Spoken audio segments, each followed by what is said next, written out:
Hello, YouTube. Welcome to my channel, Marriage, Politics, and Sports. Today, I'll be talking about how female promiscuity has shaped today's sexual marketplace. First, please like this video, share this video with others. Be sure to make some comments and I'll reply to you. And of course, subscribe to my channel. Some women will push back because, they refuse to take full accountability for their wombs, especially when it comes to sexual activity. Yeah, we know it takes two to tango. Many ignore the fact that they must give final consent until unless faced, with criminal trespass from a man. So they have to give consent. Sometimes they even have to say yes out loud, right? Matter of fact, the way the laws go, that women uh, can actually charge a man for trying to talk her into giving him some sex. For example, if you go by the song Killing Me Softly with His Word, if a man had that silver tongue and he was reading her whole life with his word, she could actually, in some states, bring him up on charges because she became helpless to stop him from having sex with her because he talked her into it, right? We're talking about grown women. We're not talking about children. I think it's absurd. But that goes to my point that they're trying to put so many things in place to save women from themselves because women actually control that marketplace, right? So it's just true. So now men may push back at this because of my machismo, swagger. Men is have this incessant need to absolve women of their agency of their womb, right?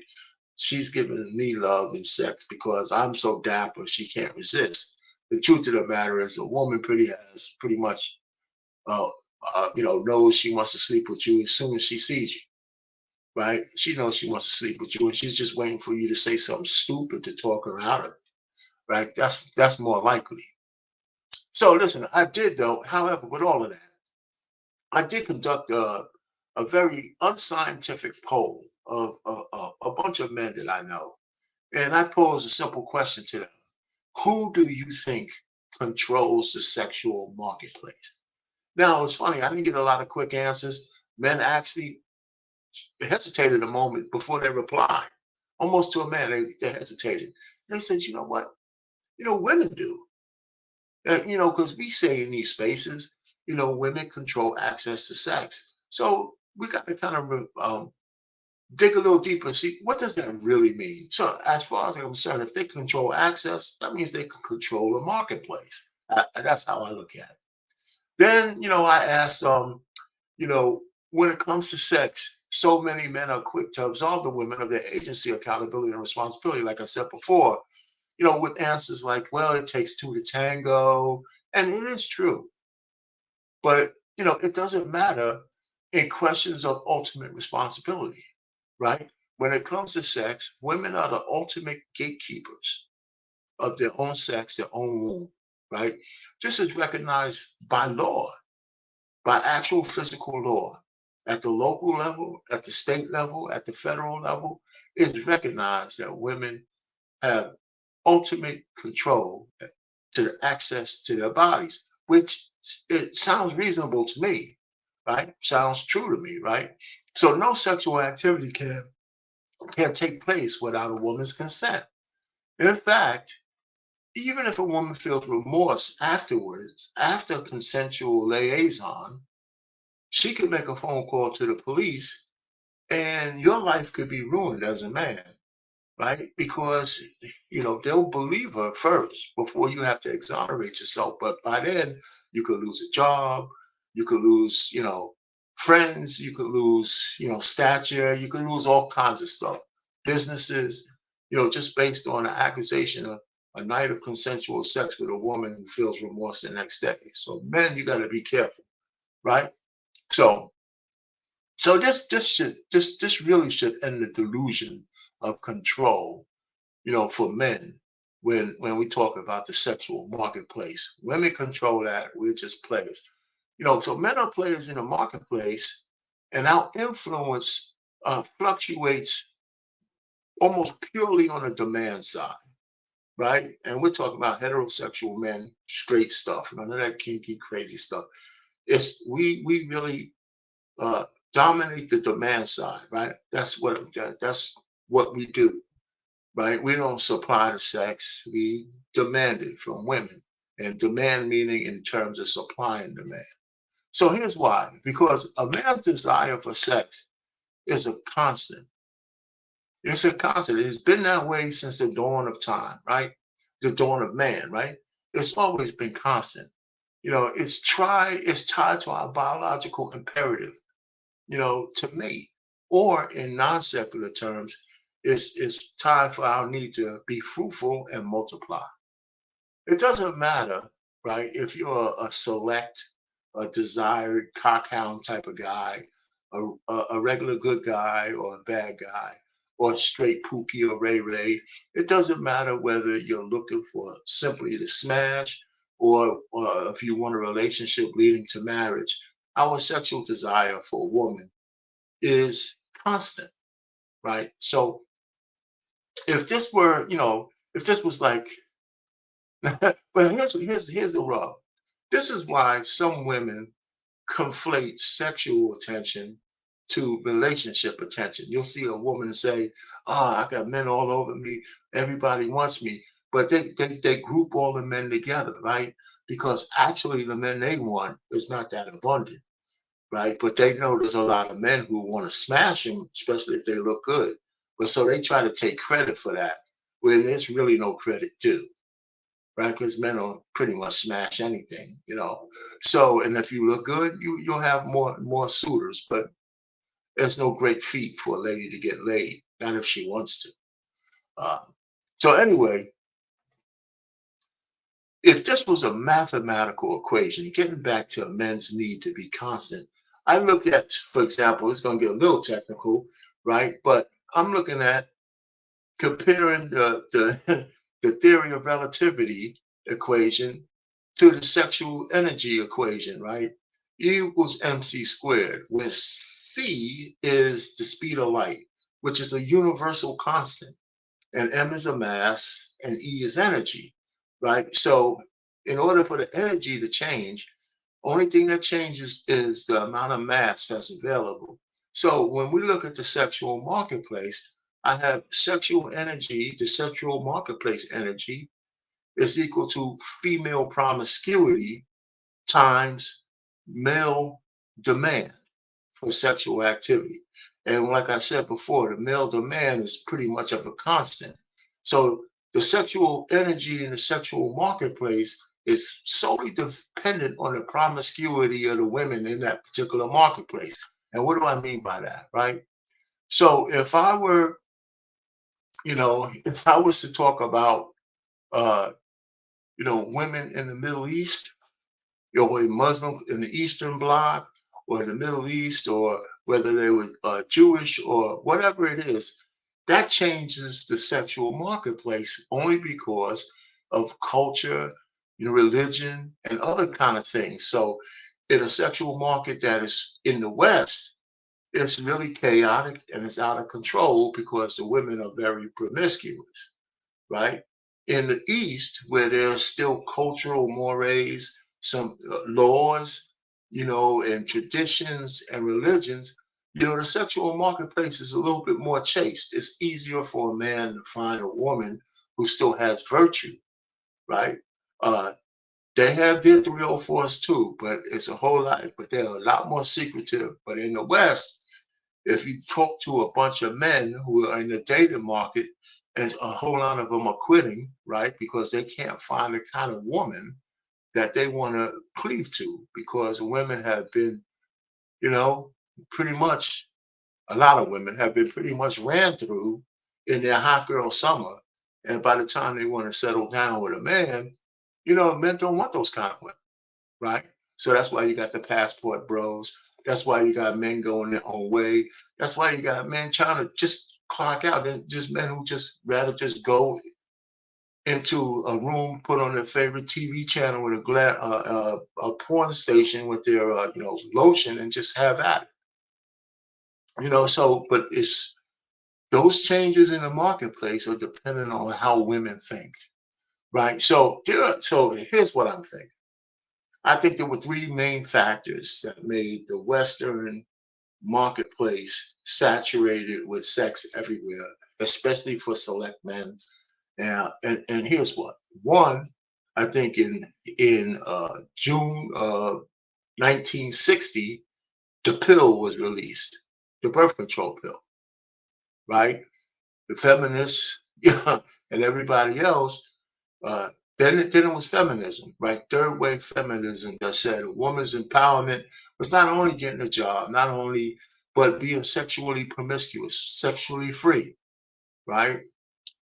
That's a big plank in the feminist movement. White women put a battery in black women's back, and they ran with that, and they still talk about that, sexual freedom today. Now, today, that's why so many places on YouTube we talk about body count. Now, I'm not one to ask a woman about her body count, but women keep saying, well, it shouldn't matter, but it's really not up to you, because the one thing men control is access to marriage. Whether you say yes or no is immaterial. So if a man wants a woman who has some virtue left, so he knows that she could pair bond with him, and I'll put a video on about this a little later, then that's what he wants. So if you got a body count of 100 and something like that, he don't have to know that. Let me tell you, he doesn't have to know the number. He could probably tell by the way you move around him, around other men, and the way you act, things that the trauma that you have of all that energy you sucked in from all of those Johnsons. Any man who's worth his grain of salt, who's vetting you properly, will see that in you. And no, if he wants a wife, that whole notion you can't turn a hoe into a housewife. Some men take that seriously because men in the West, we stopped thinking about virgins a long time ago. So all we can think now is, can we have a woman that at least have some virtue left, who can pair bond to me as her husband, who could be respectful, who could be loyal, and who can, be exclusive with one man. And if you can't do that, then next. So there's those three things: the pill, feminism, and of course Roe v. Wade, which allowed women to begin to use baby deletion as a extreme form of birth control. And in the Black community, since 1973, 22 million lives have been killed, deleted, because of Roe v. Wade. Now, population hasn't grown from 13% ever since then. So I got a couple of clips I want to show you. Now, the first one is about Jordan Peterson talking about a little bit about the pill. The second clip I'm going to show you is going to be another one about basically a white woman talking about how feminism, how the Gen Z women are moving away from promiscuity. And I don't agree with all her reasons because, of course, women can't take it, it's hard for them to take accountability. She's blaming the promiscuity on pornography, and I think she's full of shit. However, the real main purpose is that the ladies are moving away because of the negative impact so many Johnsons have had on them, right? Trauma, drama, you know, babies, diseases, all that kind of stuff. So that's a short video. And the last video is a young lady who understands the chemical relationship to sex for a man and a woman. So these are short clips, and I'm gonna play them in succession, and we'll come back. Okay. All right. So let's share the first one. All right.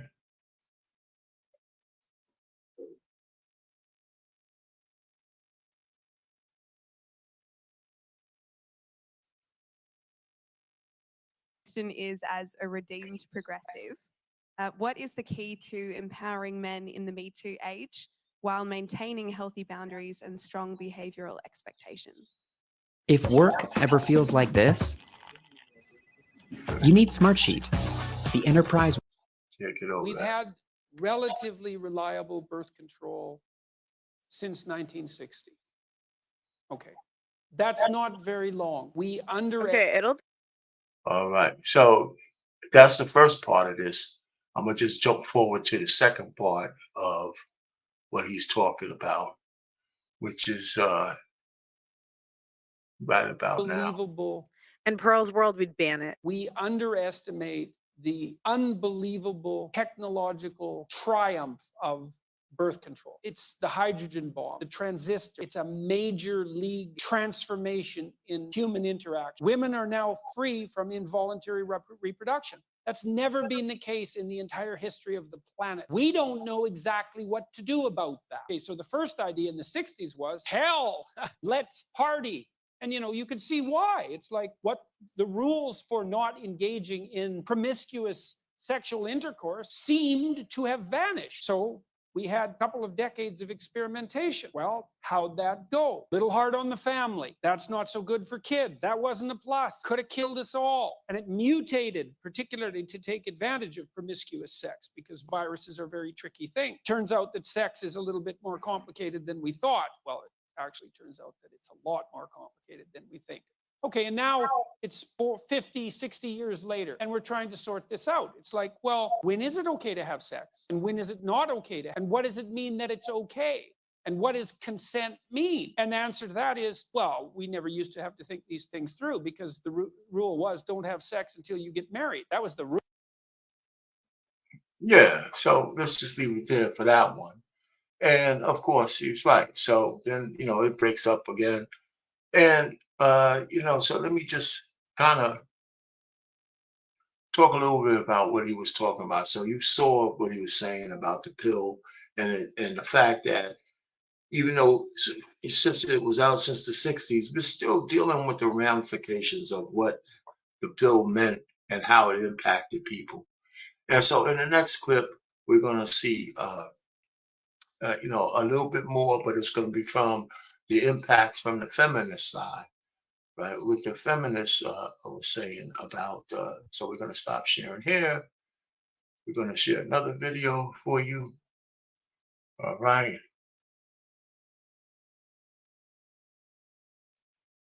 All right. Okay. Here it is. All right. Need to reevaluation of sex positivity. This week, she slammed the ACLU for modifying a Ruth Bader Ginsburg quote to neutralize references to women. But casual sex and gender neutrality are pillars of the contemporary feminist pitch. Goldberg, one of the most prominent feminist writers in media, is effectively rebuking both of them. She isn't alone either. In July, BuzzFeed published a deep dive headlined, "These Gen Z women think sex positivity is overrated," reporting that, quote, uneasiness with sex positivity is bubbling to the surface, especially in some Gen Z quarters. Quote, we all really embraced third wave feminism and sex positivity, and it impacted us so negatively, a 23-year-old rape survivor told the outlet. Being told that you should be having sex with people you don't have any relationship with really put in our minds that sex doesn't matter. I feel like we all just kind of got effed over. Now, in a column that referenced the BuzzFeed story, Goldberg observed, quote, sex positivity now seems to be fading from fashion among younger people, failing to speak to their longings and frustrations. Goldberg said, I started noticing the turn away from sex positivity a few years ago when I wrote about a revival of interest in Andrea Dworkin's work. Since then, there have been growing signs of young women rebelling against a culture that prizes erotic license over empathy and responsibility. Here's the best part. Somehow, she concludes, as sex positivity went mainstream and infused with a culture shaped by pornography, attention to emotion got lost. Now, that last part is bullshit. Pornography has nothing to do on the female side of being promiscuous. You know, they're trying to shift the blame from women's responsibility for rejecting the feminist trope of free love and trying to blame it on the fact that that happened was promiscuity as opposed to just feminine, just wanting to stroke. So I think that was, a little bit of cap on this lady's part, not just this reviewer here, but she goes on in this video to say that she kind of agrees with that. And, so again, see, they just shifting the blame. Women are responsible for the promiscuity. And, and this is just another example. So I have one more video I want to show you. And that one, that last clip is more of a cautionary tale from a woman who's really telling women that it's important that you be kind of reserved in who you sleep with because of the chemicals that are exchanged, oxytocin, when exchanged during the act. Okay, so we're going to shift and we're going to share that. Okay, we're going to share that last one. And here it goes. Men don't fall in love through sex. They fall in love through the promises that they make and then keep to you. Now I'm about to give you a whole science lesson because you guys are out here getting it wrong and you're hurting yourself because of it. Now women do fall in love through sex. That's why whenever you hear someone like, oh, no, it's going to be casual, I don't actually like him, like I'm going to be a player too. Biochemically, that's really hard because we release oxytocin. Oxytocin is your bonding chemical. You can't be a player the same way a man can be a player. I have to pause and explain this because this is the stuff that they don't want to hear. Being a 3 or 4 out here means that you're constantly falling in love with men who are taking you to Pound Town. Let's keep listening. It's why you feel close after sex. It's why you feel close during cuddling. That's why we firing off that oxytocin like crazy when we're in love. It's why he was kind of okay at first and now you're like, he's literally a shit and I am so in love. Men release some levels of oxytocin after sex, but it's actually not what bonds them to someone. What bonds them to you, that commitment level, is vasopressin. So what happens in the beginning, though, they are releasing testosterone. Testosterone is their pursue behavior. That's why, girlfriend, do whatever you want. But if you're wanting a guy to commit to you, sleeping with him in the beginning isn't the smartest thing to, because guess what? His levels of testosterone are the highest when pursuing. You get what you want. They just drop, which means right after sex, if it's in the beginning, he actually likes you less unless vasopressin is released. But men have to develop vasopressin receptors for that to happen, and those take time to build. So the vasopressin is the chemical that allows men to grow attached to a woman. Testosterone does not create commitment. To them, it peaks, dips. Okay, now they have to go find that thing that peaks their testosterone again. They already got the conquest over there. Say men fall in love through the commitments they make and keep, because this is more of a sign of a vasopressin release. The other sign of vasopressin release is mate guarding behavior. That is very much, these are my resources, you cannot have them because I care about them. This chemical takes time to develop, but it's also the reason if you keep sleeping with someone who treats you like shit, who keeps breaking their promises to you, who breaks their commitments to you, who does not seem to care to commit to you, the vasopressin is not going to be meant for you. You cannot sleep your way with a guy into making him care. That's not how it works. And it's going to work the reverse for you if you're a woman, because you are going to be releasing all this oxytocin and you're going to be the one going through that heartbreak. That shit's going to suck. All right, so there we go. There you go. So let me stop it there. I'm going to stop it there. I'm going to stop sharing. But you heard it for yourself. So these are 3 things. They might seem to be unrelated. One is talking about the pill. The other one is talking about the feminists, who put that battery in all women's back, that just having free love and sex is the way to go. And that doesn't seem to be working out for women at all, especially today, right? And now this lady tells you the chemical reason why you can't sleep around. And she didn't say this part. She just said that, about kind of giving you an impression if you're sleeping with the wrong guy and you're releasing this oxytocin for that guy. But what if you're sleeping with 100 guys? Or you got a rotation of 10 dudes? What are you doing to dissipate all that energy, ladies? Nothing. You're not, all that energy gets stored in you, and it manifests itself in trauma, depression pills, bad behavior, chaotic behavior, an inability to recognize a good guy when you see him. All of these kind of things kind of stick with you if you have too many men. And hey, listen, so for some of you it's too late. But so, so we're gonna stop sharing that. We're gonna go to this and just kind of finish off a little bit. You know, where do I want to go? Yeah, there you go. Listen, so yeah, finally, listen. The main point here is that women of the West are significant. Do significantly impact the sexual marketplace. It's different here than almost anywhere else in the world. Men benefit from the promiscuity. So what I'm saying is not like a consent, but it's not good for women.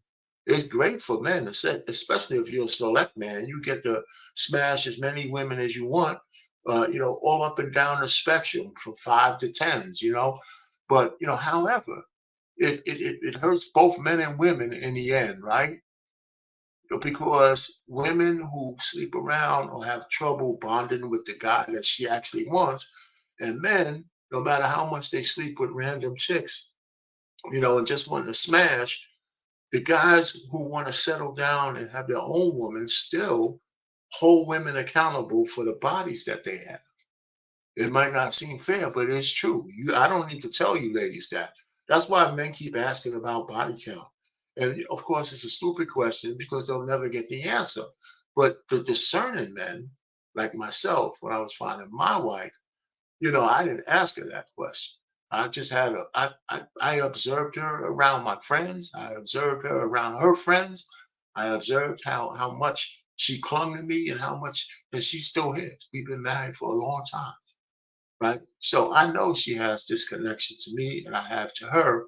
And some men who are observe, know how to use powers of observation because at some point you will reveal who you really are. Just like men at some point is going to reveal who he really is. And that's when it'll come out. That's when it'll come out. So if you had your hot girl summer and you lined up a whole bunch of bodies, and now you're 30, you might have a kid or two by two different men or three different men or whatever the hell it is. Your pickings are going to be slim, and you could sit down here and deny and argue and all that kind of stuff because the man you want, and especially if he's single and childless, is not going to be that excited about taking on that kind of baggage. So listen, I just wanted to show you that this power you have in the sexual marketplace could be used for good, or it could be used for chaotic nature, right? And it's really up to women to start and to the sister code to start to rein that shit in. And there's people starting to talk about it. There's people starting to call women out on the promiscuity and the ratchetness of the music and just the behavior, right? Because men, we're not the leaders in that particular marketplace. We have our own problems. Some men have to have discipline. They got to stop making kids out of wedlock, and some men are starting to do that. They're starting to turn down just random sex, especially the men who are select, who have a future in front of them. So that's why the pickings are getting slimmer and slimmer because men are starting to say, well, you know what? I'll pass. I'll pass. So listen, that's enough of my words. Our pain over and out.